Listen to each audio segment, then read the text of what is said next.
Yes. Senator Parent. Thank you. Thank you for being with us.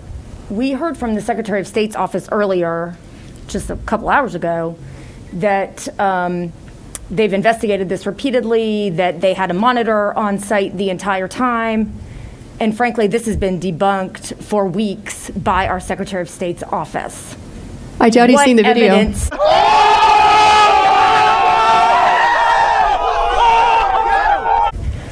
Then I think the courts will probably be able to handle this once you present your evidence to them. As I'm aware, there have been about 40 lawsuits dismissed already. The Trump campaign only currently has 4 lawsuits. And so it's one of the Democrats' favorite talking points to say, you've lost 39 times in court. Well, that's completely not true. There are a lot of interested parties who have moved forward cases because they see the same concerns and they are interested in preserving election integrity as well. So you're wrong about that.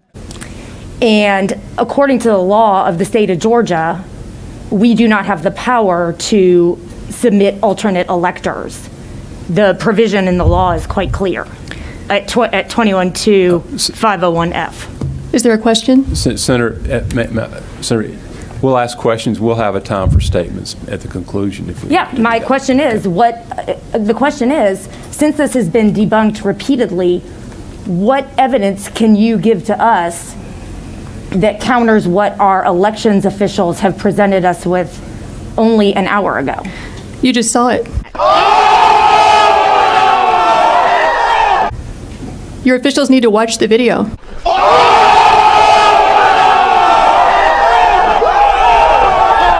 What about the fact that they say that they had a monitor there the entire time? I can't speak for them. Well, thank you. They did not have the video. They said they had a monitor the whole time. Be quiet. You're looking at the room. There's no Secretary of State. Then maybe we should invite them back in. All right. Well, we may need to do that. Do we know about how many ballots would go in each one of those suitcases? So we have a witness who says that inside the suitcases, she estimates that about 6,000 ballots can fit in there. Thank you. Senator Gooch. Maybe a question for Senator Parent. I heard you say several times this has been debunked, but I also just heard that this video just appeared last night. So how could it have been debunked?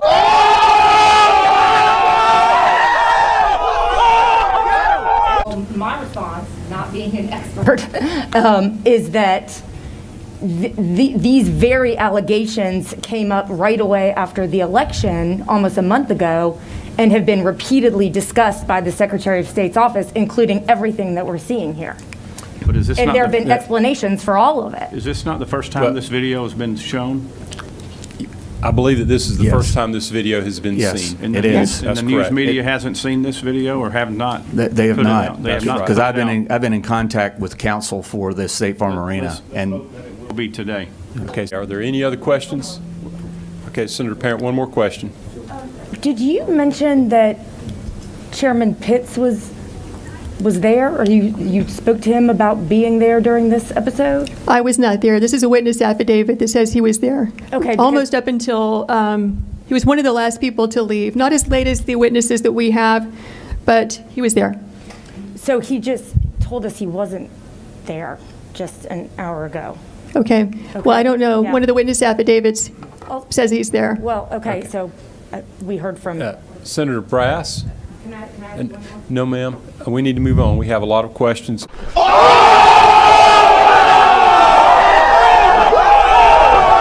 Senator Parent has a question, and you're on number 6. Yes. Yes. Can you hear me? Yes, I can. Oh, good. Thank you so much for being with us. I find all this a very interesting constitutional argument. So correct me if I'm wrong here, your argument is that essentially we have a failed election that would require the legislature to step in and assign electors. Am I correct? Yes.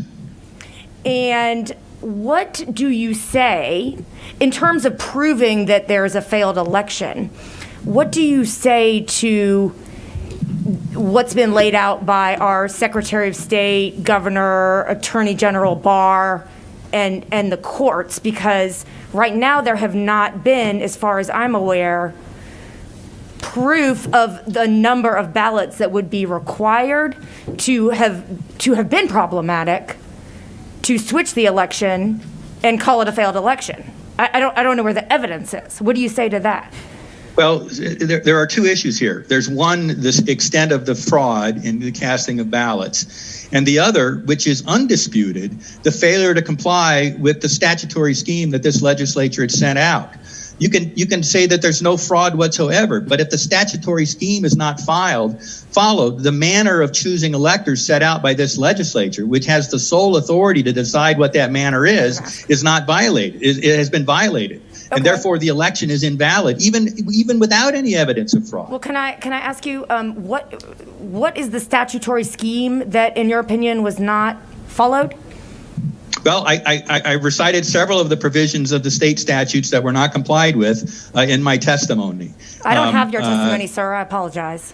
Yeah, no, that's all right. So I think the biggest one was the change in the signature verification process on absentee ballots. That was done as a result of a settlement agreement. I'm aware that did of not that. invoke the legislature. Right. Now, the problem with that is you had a judiciary and you had executive officials changing the statutory mechanism. The only authority to do that is the legislature. So I understand and the the legislature argument. did not do that. I understand the argument. Can I, and I apologize for interrupting. I just want to get sort of the things I'm really focused on answered. So the Secretary of State's position is that the law was not changed. They just, essentially, they said, this is how we're going to do it to ensure uniformity under the law through guidance to the counties, and the law wasn't changed. Well, I mean, I've looked at the statute and I've looked at the consent decree, and the consent decree very clearly allows signature verification only of the signature on the application for absentee ballot, whereas the law requires signature verification of both the signature on the application and the signature on file with the registration card. But sir, isn't that what we did? That change from or to and is a significant change. I do believe that the procedure is you check them both, so there's signature verification 2 times. Not according to the consent decree. It says or. It says or, and that's a significant change over the statutory scheme. It's only one of the significant changes. Okay, but wouldn't you agree that I recite in my testimony? But would you agree that if the procedure is that they check it twice, that's actually preferable? Yes, that's what the statute requires. And I believe but the that's consent decree allows it to be checked only once. The statute has a double protection there. The consent decree only has a single protection. And that's a change from the statutory protection against fraud that the legislature had adopted that was not complied with. Well, you and I I'm not sure that's correct. I think it's checked twice. And I think that's what the guidance said. But can we move on? And what else was statutorily not followed that, in your opinion, resulted in a failed election?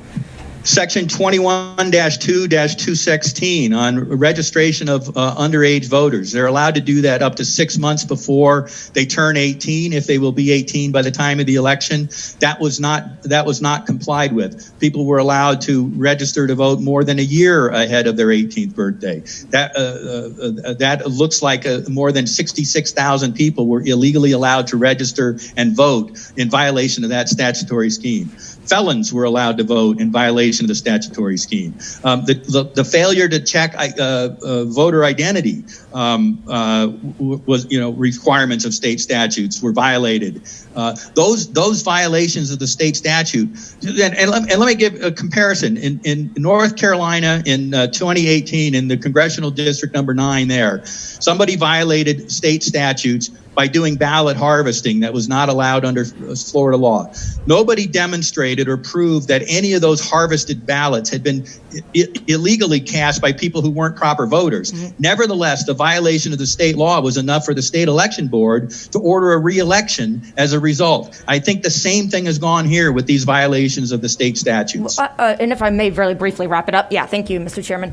I'm aware of the North Carolina situation. I think the difference that at least I feel is I haven't seen any evidence of any of the things that you're talking about. So we would need some sort of court intervention. We would need a successful lawsuit. We would need the state elections board to take action the way you described happened in another state.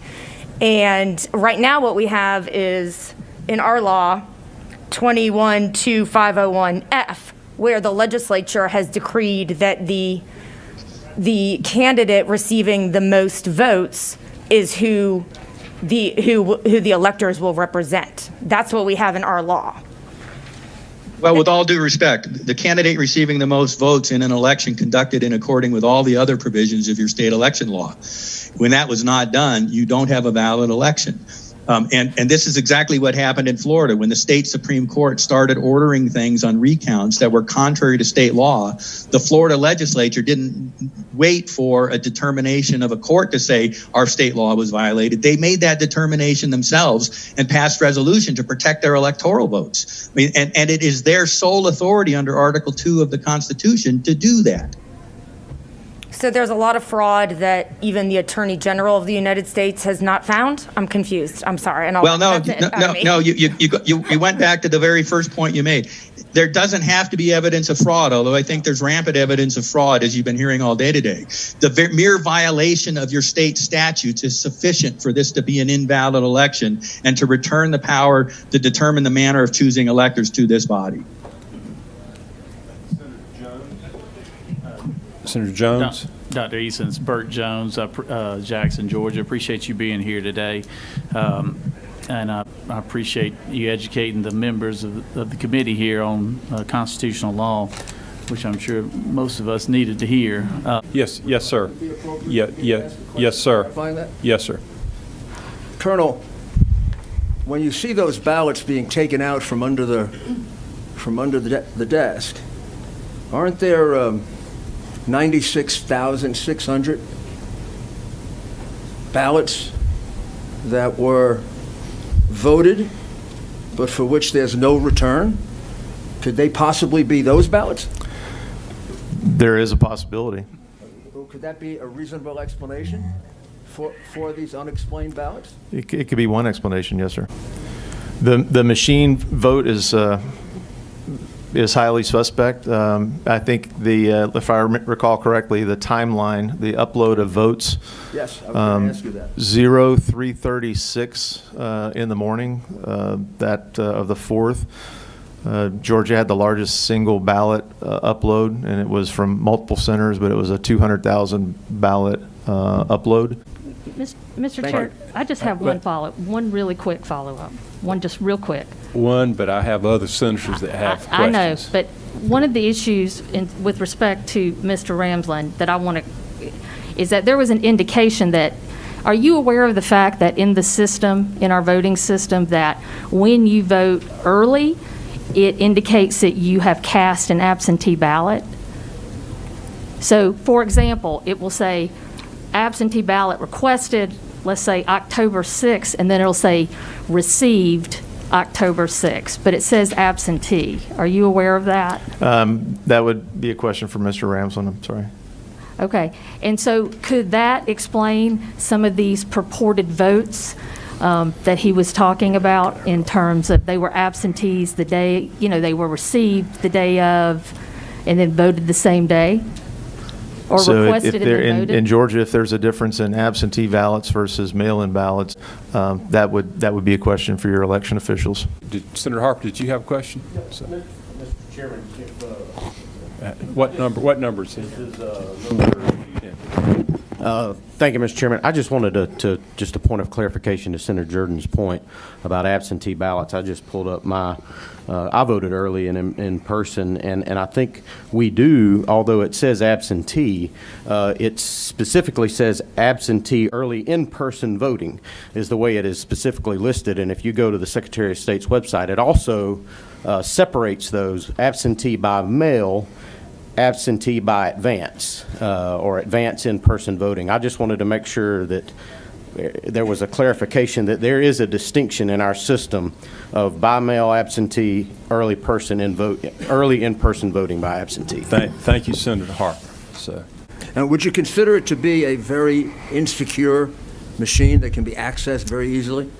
Correct. These machines have been shown at DEF CON and hacking contest, and actually elementary school students to DEF CON guys can get in under 2 minutes. The elementary school kids can get in about 7 minutes to hack into the machines and take over their operating system. This is contrary to the public statements that Dominion has made about their security. Isn't that correct? You know, basically in the operating system of these machines, and what we found in Antrim, Michigan, is everybody's got thumb drives. But until you put one in your computer, you really don't know what's on there. That's a common vulnerability. And actually in the military, in our classified equipment systems, all of the USB ports are disabled because of the huge vulnerability represented by USB drives. And basically what this does is put this system outside of the specificity limitations set forth in the federal election laws, that you're basically only allowed 1 out of 250,000 votes or ballots to have an error. And the error rate was far exceeded the allowable standard for this software. Have you had an opportunity to examine any of other Dominion machines? No, but we'd like to. The company stalls pretty much at every opportunity. They've included in their contracts, and I'm sure that it's the same in Georgia, that they want to control your votes, and they want to ensure that you can't inspect their software or how your votes are voted, where they're sent, and how they're stored. As a matter of fact, we just left Michigan early this morning and were testifying before the House last night in Oakland County. If you actually click on their county election supervisor, you click on the 2020 election results, a warning flag pops up and it says you're exiting this site and you're going to Clarity Elections. So Clarity Elections is a subsidiary of Seidel, which provides the early voting logs to TVs, New York Times, all the mainstream media. Those votes from Oakland County, which was one of the biggest counties in Michigan, they're actually controlled, maintained, and owned by Clarity Elections. And it pops up on the website. We're going to take you to www.clarity.elections, and you can look that up on your computers if you'd like to. So I would think this would come as quite a surprise to the people of Georgia or Michigan, or that their voting data is sent outside the United States. And also that their vote is being counted by a foreign company. Isn't that correct? Clarity Elections is owned by Seidel, which is headquartered in Barcelona, Spain. And again, these companies have servers all over the world. And we came to the identity of, or saw the packet transfer to the server in Frankfurt. That was reported on the 8th, and then on the 9th, that server went offline. So we know from German cybersecurity professors that talked about the increase in the drastic increase in their traffic on November the 3rd and 4th, and he attributed the increase in traffic, in web traffic, to the American elections. So it was common knowledge that that server was processing a lot of American election data. And one last question. Could you describe fractional voting? So if all of us in this room, had one vote for one candidate, we would have the sum of the votes in this room. When the votes are reported to from Dominion to the media, they're reported in fractional numbers, 3 digits. So when you add whole numbers together, you can't get a fraction. When you calculate or have a formula or an algorithm to assign points to votes, then you get a fraction. So our voting results are reported in fractional values, not in whole numbers.